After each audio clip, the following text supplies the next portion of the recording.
Halo guys, akhirnya kita berkesempatan untuk mereview mobil yang sempat viral di media sosial kita kemarin, yaitu Ford Bronco Sport yang sudah berformat setir kanan. Nah, sebelumnya memang di komentar banyak yang pesimis ya, kalau misalkan Bronco Sport tidak akan hadir di Indonesia, karena ya itu dikhususkan untuk pasar Amerika Serikat saja, di mana setirnya masih di bagian kiri. Tapi akhirnya masuk juga ke Indonesia lewat Glamor Auto Boutique di Jakarta Selatan. So, ini adalah review kami mengenai Ford Bronco Sports.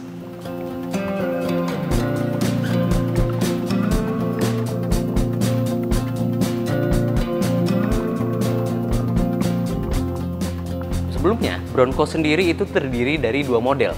Ada Bronco, ada juga Bronco Sports yang satu ini. Nah, dua model tersebut adalah model yang benar-benar berbeda dunia. Karena Bronco pemakaiannya untuk yang lebih kasar, di mana dia bisa melakukan medium off-road. Tapi untuk Bronco yang Sport, dia pemakaiannya lebih lembut. Dan diperuntukkan untuk sebuah SUV nyaman. Jadi dia cukup untuk melalui medan light off-road hingga medium off-road saja. Walaupun berada di dua dunia yang berbeda, namun Bronco Sport masih membawa ciri khas desain dari sang kakak, yaitu Bronco. Seperti yang terlihat dari atas kap ini ada terdapat garis tegas desain kotak-kotak yang menguatkan kesan ketangguhan sebuah SUV sejati. Lalu emblem Bronco putih di sini jelas-jelas meng-highlight kalau ini masih sebuah Bronco. Dan juga grillnya ini masih dipertahankan dari Bronco. Lampunya sendiri sudah LED projector, dia juga udah full LED sampai ke Sena, dan ciri khas Bronco dari generasi ke-6 di 2021 itu tetap dipertahankan lewat bentuk DRL-nya yang ada bulat sama strip ke arah grill. Dan ini yang mau saya highlight karena bempernya ini nggak ada catnya, jadi dia benar-benar plastik ABS langsung. Ini untuk menghindari misalkan ada batu-batu yang melayang ke bemper, jadi tidak merusak cat sama sekali. Dan uniknya, kalau misalkan mobil-mobil kebanyakan itu tahu hooknya ya, itu disembunyiin sama bumper. Tapi tidak dengan Bronco Sports ini, karena dia ada dua tow hook yang jelas-jelas kelihatan. Terus fog lampnya dia udah proyektor LED yang juga berfungsi sebagai cornering lamp. Jadi ketika saat kemudi digerakkan ke kiri kanan, dia akan menyala sesuai dengan setir kemudi belokan yang kita arahkan. Tentunya ciri khas desain dari Bronco juga berlanjut di bagian sampingnya. Mulai dari atapnya yang dia itu ada dua undakan gitu ya. Kalau misalkan kita ingat-ingat, itu mirip Land Rover Discovery. Untungnya kalau misalkan nggak ada roof rail ini tuh dia nggak bakal kelihatan lurus atapnya. Dan roof railnya ini paten. Dia bisa mengangkat awning sampai tenda mobil. Jadi kalian bisa ya udah nggak perlu bikin roof rail aftermarket, udah langsung aja pasang tenda di mobil di atas. Gampang. Jadi bener-bener buat berpetualang Bronco Sport. Terus handle pintunya dia bener-bener bahannya itu sama kayak cladding yang ada di bawah sini. Jadi dia nggak pakai cat sama sekali, langsung bener-bener pure plastik ABS. Memang benar-benar Bronco Sports ini menguatkan kesan sebuah SUV sejati. Dia tidak berusaha untuk menjadi elegan, benar-benar tangguh. Untuk trim dari Bronco Sports ini, kebetulan yang kita review adalah trim Badlands, tipe tertinggi dari Bronco Sport. Nah, karena ini trim Badlands, jadi shocknya juga udah diperkuat agar bisa melewati medan medium off-road. Terus juga velgnya ini bergaya velg kaleng ya. Cuma ini beneran velg alloy yang dibentuk merupai velg kaleng. Jadi bener asli bawaan pabrik. Ini lingkarnya itu R17 dengan profil ban 235/65. Dan bannya ini kebetulan memiliki kapabilitas untuk melewati salju. Nah, dia ada logonya. Dan dengan ban bawaan all terrain, juga kaki yang mendukung medium off-road seperti yang di depan itu sudah McPherson dan belakang semi trailing arm. Mobil ini memang terbukti memiliki kapabilitas untuk melewati medan medium off-road. Lalu ini untuk informasi aja, di bagian samping memang untuk regulasi di Amerika sana, reflektor di samping itu memang disediakan khusus karena yaitu untuk visibilitas kendaraan baik saat keadaan yang berkabut atau hujan deras. Tapi ini bukan hanya sebuah reflektor saja, melainkan dia di dalamnya ada sebuah lampu agar dia tetap menyala. Nah, berlanjut ke bagian belakangnya, lagi-lagi Bronco Sport tetap konsisten menunjukkan bahwa ini sebuah SUV sejati. Terbukti dari pembukaan bagasinya yang terpisah. Jadi mau kaca itu bisa dibuka sendiri, bagasi fullnya juga bisa terbuka sendiri. Dan uniknya, kalian itu nggak perlu ngeraba-raba nih, ini mana yang buka kacanya, ini mana yang buka pintu bagasinya, karena Ford sudah menuliskannya di bagian bagasinya. Jadi kalau misalkan mau buka kaca aja nih, ada gelas, kita tinggal pencet. Nah, tuh, kan? Kita tutup dulu. Nah, kalau mau buka bagasinya full, ada tulisannya juga. Jadi nggak perlu ngeraba-raba. Nah, dan kebetulan sekalian ngebahas bagasinya, di bagian bagasi ini memang tidak dilapisi kain sejenis bludru atau yang elegan. Tapi sebagai gantinya sudah dilapisi dengan karet yang terkesan tough, kuat. Jadi mau bawa barang bawaan yang kotor atau misalkan kasar, ya itu aman-aman aja di bagasi ini, nggak bakal ngerusak bagian dasar dari bagasinya. Dan juga bahan seperti ini juga gampang untuk dibersihkan. Tak lupa di bawah bagasinya ini ada spare tire yang full size ukurannya. Dia cuma beda 225, kalau yang di luar kan 235. Dan ini baru beneran velg kaleng. Bukan ala-ala kaleng yang di luar ya, tapi yang di luar juga bagus sih. Sekarang kita tutup. Oh iya, sebelumnya ini juga nih unik nih. Dia ada lampu buat penerangan dan bisa diarahin. Tuh, mau ke arah bagasi atau keluar, dan dia nyalanya terang banget. Terus kalau misalkan ini kan udah enak nih, aduh ada lampu, jadi nggak gelap-gelapan, enak buat nongkrong, minum-minum, tapi nggak ada botol openernya, tinggal pakai yang ada di Bronco ini. Emang mobil ini penuh dengan fitur-fitur yang adventurous banget gitu. Cocok banget buat para petualang. Oke, udah selesai, kita sekarang tutup. Nah, di belakang juga udah tersedia kamera. Jadi mau kalian mundur juga bakal terlihat, nggak ada blind spot. Dan juga ciri khas sebuah SUV Amerika, di mana mereka secara standar menyediakan hook untuk trailer. Dan juga slot untuk lampunya, yang lagi-lagi memang dibutuhkan untuk regulasi. Nah, di bagian lampunya juga, lampu senjanya sendiri sudah LED ya, melingkar. Walaupun memang untuk bagian sen dan juga lampu mundur, itu masih halogen sayangnya. Terus uniknya, antenanya itu bentuknya sebenarnya udah shark fin, tapi masih ditambah tiang. Walaupun memang ini tiangnya terdiri dari dua bagian yang terpisah ya, jadi bisa dilepas sebenarnya. Cuma walaupun secara estetika memang lebih bagus shark fin, tapi kemungkinan besar Ford memasangkan tiang tambahan di antenanya itu jika kalian berada di tengah-tengah hutan yang sinyalnya memang kurang bisa didapatkan. Jadi masih fungsional. Tak ketinggalan ciri khas dari sebuah Bronco ditampilkan juga di bagian belakang. Seperti emblem logo Bronco yang di-highlight berwarna putih, plus diterangkan juga bahwa ini adalah varian yang sport. Dan logo Ford cuma ada satu di mobil ini. Sisanya semua emblem Bronco dan logo kuda dari Bronco. Benar-benar menarik. Terus juga Easter egg lagi. Ini kalau kita buka bagian kaca, ini bisa kelihatan ada Bronco versi gen pertamanya di atas ini. Kadang mobil-mobil hobi seperti ini yang banyak Easter egg-nya. Oke, sekarang kita ke bagian dalam. Nah, sebelum masuk, di pilar B-nya ini ada sejumlah angka yang menyala warna merah. Ini adalah fitur dari Ford yang dinamakan Ford Security Code, di mana kalian tidak perlu membutuhkan kunci untuk masuk ke dalam Ford Bronco. Misal kalian lagi berpetualang di tengah hutan atau melakukan hal-hal berpetualang lainnya, kehilangan kunci dari Bronco Sport ini, kalian bisa menekan kunci yang ada di sini. Jadi nggak perlu pakai kunci untuk membuka pintu.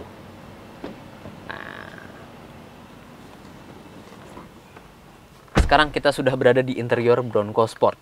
Yang mau pertama saya bahas adalah ini kenapa bisa di-convert dari left hand drive ke right hand drive, setir kanan. Nah, sebenarnya ini tuh bukan bawaan dari Ford langsung, melainkan hasil pengerjaan dari bengkel yang sudah disertifikasi oleh Ford.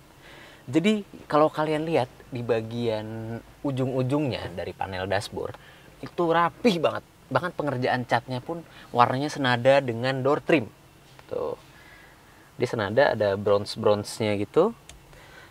Tapi walaupun begitu, yang namanya convert tetap memiliki kekurangan. Seperti misalkan di bagian spion kiri kanan, mobil-mobil Amerika itu spionnya memang tidak simetris. Karena dia mementingkan sisi pengendaranya. Jadi di bagian kiri situ, dia lebih dekat cerminnya. Serasanya kalau ngeliat ke belakang tuh pandangannya lebih sempit. Tapi kalau di bagian kanan malah, dia normal-normal aja spionnya. Jadi convertnya memang kurang sempurna istilahnya. Terus juga pembukaan kap mesin juga masih ketinggalan di bagian kiri, dan footrest juga masih ada di bagian kiri juga. Lalu untuk setir serta panel instrumennya, dia kurang align, kurang lurus. Jadi setirnya itu agak geser ke kanan, lebih geser ke kanan, sementara panel instrumennya itu geser ke kiri. Tapi walaupun Convert ini memang masih banyak kekurangannya, pembelinya ini bisa nyaman mengendarai di Indonesia karena setirnya sudah berada di posisi kanan. Pertama dari desain interiornya, Ford Bronco Sport ini tidak menguatkan kesan elegan sama sekali. Tapi sebuah SUV sejati yang kuat tetap dipertahankan di bagian interiornya ini. Seperti misalkan garis-garis oranye, bronze yang ada di bagian door trim hingga ke bagian dashboardnya. Terus juga ini soft touch ya. Walaupun memang desainnya kaku sih, nggak dinamis banget gitu. Tapi plastiknya juga dia kokoh banget. Ini nggak bisa digoyangin. Ingat, ini Convert loh. Terus juga bagian kompartemen penyimpanan juga bener-bener utility ya. Jadi di atas ini dia ada tempat penyimpanan, kayak misalkan mau naruh gadget seperti misalkan GPS atau HP, dia bisa ditaruh di sini. Terus di bawah dia tempat penyimpanan juga luas, bisa muat 2 HP di sini, bahkan yang ukuran 6,7 inch. Tapi kalau di luar sana itu dia udah ada wireless charging ya, walaupun di sini belum ada sama sekali. Dan ini ada tersedia tempat 2 botol yang juga dilapisi oleh karet, sama seperti bagian atasnya kompartemen ini buat penyimpanan HP. Jadi biar nggak gelatak-gelatok bunyi gitu loh, biar nggak bunyi rattle. Terus kalau kita buka konsol tengahnya itu dia lumayan cukup dalam, dan juga bawahnya ini dilapisi oleh karet juga, tetap biar nggak gelatak-geletok konsol tengahnya. Terus di dalam sini juga tersedia slot USB charger, ada USB Type A dan USB Type C. Sama ini ada tempat buat naruh pulpen, biasa sih. Konsistensi desain dari dashboardnya dan juga door trim turut berlanjut di bagian kursinya yang juga memiliki aksen warna bronze di sini, dan juga terdapat emblem logo Bronco. Terus juga ini kursinya juga dilapisi sama fabric ya, ini full fabric, jadi nggak ada kulit, kulitnya cuma di bagian yang warna oranye ini aja. Terus satu hal lagi yang juga ketinggalan adalah di sini udah elektrik, sementara di bagian driver malah manual. Tapi ya bisa naik turun tetap sih, tapi ya itu ketinggalan dari hasil convertnya. Nah, sebelum kita mengetahui fitur-fiturnya yang terdapat di Bronco Sport, kita nyalakan dulu mobil ini. Nah, ini kelihatan ya, tuh head unitnya ada animasinya. Kalau di head unitnya ini animasinya mulus. Cuma kalau di bagian panel instrumennya ini terdiri dari model analog dan juga layar TFT full color digital. Dan layar ini interaktif ya, responsif. Tapi walaupun begitu animasinya memang masih kurang lancar. Tapi tetap dia informatif. Jadi menampilkan sorot lampu juga, odometer, sama range bensinnya. Dia banyak, informasinya juga bisa diakses lewat setir. Ada tire pressure, ada head unit, sama fuel consumption. Oke, kita berlanjut ke bagian head unitnya yang berukuran 8 inci. Dia juga responsif ya. Dan ini animasinya lebih bagus dibandingkan dengan panel digital instrumen yang ada di tengah. Tapi walaupun begitu sayang dia nggak ada tombol fisik untuk ke home-nya. Jadi mesti ngeraba-raba nih kalau misalkan kita mau ganti-ganti. Walaupun memang gede sih menunya, angkanya. Nah, sementara di bagian sini itu yang ada tombol fisik itu cuma untuk musik, ada volume, sama tombol on off, hazard, kamera, dan juga idling start stop. Dia ada di tengah nih, jadi bukan di bagian pinggir. Tapi walaupun begitu dia sudah dilengkapi dengan Android Auto dan Apple CarPlay. Di sini juga ada indikator passenger airbag, dan panel AC-nya dia masih fisik untungnya. Walaupun memang tidak setaktil yang kita kira ya. Ini masih terasa kurang taktil. Tapi ya walaupun begitu tetap dia karena tombol fisik jadi tidak perlu meraba-raba lagi untuk mengatur AC. Dia juga sudah dilengkapi dengan heater seat yang memang sayangnya kurang berguna sih di Indonesia. Kita pindah ke bawahnya lagi. Di sini juga tersedia slot USB Type C dan juga USB Type A dan colokan 12 volt. Nah, berlanjut ke konsol tengahnya. Dia model tuas transmisinya itu bentuknya dial, jadi diputer kiri kanan, dan kalau mau mode manual itu pencet M. Biasanya kalau yang dipencet-pencet itu P sih, tapi ini M. Ini untuk mengaktifkan pedal shiftnya. Sudah electric parking brake dan ada auto hold-nya. Nah, ini yang unik nih. Dia ada cruise control untuk mode trail. Jadi dia maksimal kecepatan di 32 km per jam. Dia bisa aktif saat kita berjalan off-road. Istilahnya untuk crawling. Nah, di sini juga ada 4-wheel drive locker, ada differential locker, dan juga traction control. Lalu, Di tengahnya terdapat tulisan GOAT Modes, di mana GOAT ini merupakan akronim dari Go Over Any Terrain. Ini sebenarnya cuma istilah driving modes aja sih bagi Ford. Jadi dia di GOAT Modes ini ada beberapa driving mode yang lumayan cukup banyak. Dari mulai normal, terus ada matte, terus ada sand, sama rock crawling, terus ada mode sport dan slippery. Yang tentunya tidak lupa ada mode eco juga. Nah, khusus untuk mode rock crawl, nih kalau kita ubah ke rock crawling, head unitnya otomatis menyalakan kamera yang ada di depan. Dia persis posisinya di bawah emblem Bronco yang berwarna putih. Ini fungsinya untuk melihat ada batuan nggak sih di depan kita. Jadi ya itu untuk menghindari batuan-batuan agar mobil ini tidak kontak fisik dengan batu tersebut. Nah, dari GOAT Modes ini sudah ketahuan kalau Bronco Sports itu berpenggerak 4 roda. Hal yang unik karena platform yang digunakan itu adalah yang sama dengan Ford Maverick dan juga Ford Focus generasi keempat, C2 platform, di mana dua mobil yang setelah disebutkan tadi itu masih berpenggerak roda depan. Sementara mobil ini sudah berpenggerak roda 4. Jadi bukan hal yang tidak mungkin platform yang sama bisa dipasangkan dengan drivetrain yang berbeda. Ini keunikan dari platform Ford. Oke, di bagian atas ini spion tengahnya sudah auto day and night view. Lampu udah LED nih, walaupun di bagian vanity mirror dia masih nyala kuning. Sayang sekali, kurang konsisten. Terus dia udah ada tempat buat kacamata, di sini sudah dilapisi kain jenis bludru, dan sayangnya mic juga ketinggalan nih waktu di convert. Jadi dia masih di bagian kiri. Oke, tempat kartu juga ada ya di bagian sisi kiri kanan. Ini buat naruh kartu e-tol gitu, biar nggak nyari-nyari. Oke, kita bahas dulu setirnya. Dia sudah bisa tilt teleskopik. Nah, ini udah bagus nih, jadi bisa nyesuaiin postur pengendaranya. Terus tombol-tombolnya juga banyak nih. Dia sudah tersedia adaptive cruise control dan juga lane departure watch. Lalu tombol-tombol menu di bagian tengah panel instrumen juga bisa kita akses lewat setir. Nah, sebelum kita pindah ke belakang, ini sayangnya tidak ada panoramic roof atau ya sekedar kaca aja gitu ya di bagian atapnya, karena kesana ini kan interior hitam. Jadi walaupun tidak klaustrofobik memang, tapi alangkah lebih bagus kalau misalkan ada hadir gitu di sini. Cuma sayangnya ya tidak ada di sini. Jadi ya kita langsung aja ke belakang. Nah, ini kalau di bagian belakangnya cukup luas ya. Legroom juga masih ada tersedia. Ini posisi saya mengemudi. Terus lampu juga belakangnya sudah LED, tetap dua-duanya. Oke. Headroom juga luas karena terpengaruh dengan seperti yang saya sebutkan tadi di bagian eksterior. Kalau bagian belakang atapnya itu agak dikeatasin sedikit. Nah, jadi ada undakannya membuat headroom jadi luas. Hand grip juga retract. Dan yang unik di sini adalah kompartemen penyimpanannya yang pakai resleting. Udah kayak tas loh. Terus di dalamnya tuh ada motif yang sama persis seperti yang ada di bagasi. Ini membuat detailnya lebih baik di bagian kursi nih, bagian holstery-nya. Terus juga detail-detail seperti tas militer. Nah, jadi yang ada bolongan-bolongan di sini.